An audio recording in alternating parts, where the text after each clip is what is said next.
എന്തുണ്ട് വിശേഷം? വിശേഷമൊന്നുമില്ല കേട്ടോ. പറഞ്ഞോളൂ. ഞാനൊരു കാര്യം ചോദിക്കട്ടെ? ചോദിച്ചോ. ഇപ്പൊ ഇൻസ്റ്റഗ്രാമിൽ ഒരു ട്രെൻഡ് നടക്കുന്നുണ്ട്. അതായത് നമ്മുടെ ഹസ്ബൻഡിന്റെ വാലറ്റിൽ വൈഫിന് ഫോട്ടോ ഉണ്ടോന്ന് അറിയാൻ വേണ്ടിട്ടുള്ള ഒരു ട്രെൻഡ്. അപ്പൊ ചേട്ടന്റെ പേഴ്സിനകത്ത് എന്റെ ഫോട്ടോ ഉണ്ടോ? ഉണ്ടല്ലോ. ഞാൻ തന്നില്ലല്ലോ, പിന്നെ എവിടുന്ന് കിട്ടി? അതൊക്കെ കിട്ടി പോയിച്ചു. എവിടുന്ന്? ചുമ്മാ പറയാ. കാണിച്ചെന്ന് കാണണോ? കാണണം. വിശ്വാസമില്ല. പേഴ്സല്ല, പേഴ്സിൽ ഫോട്ടോ കാണിക്കണം പറഞ്ഞത്. കണ്ടണേ. ഇത് എവിടുന്ന് കിട്ടി? വിശ്വാസമായോ? അതൊക്കെ എനിക്ക് കിട്ടി ബോധിച്ചു.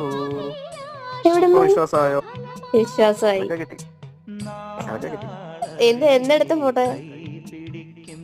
ഇതെന്നാ എടുത്ത ഓർമ്മയില്ല. കല്യാണം കഴിഞ്ഞ് കഴിഞ്ഞെടുത്ത ഫോട്ടോ.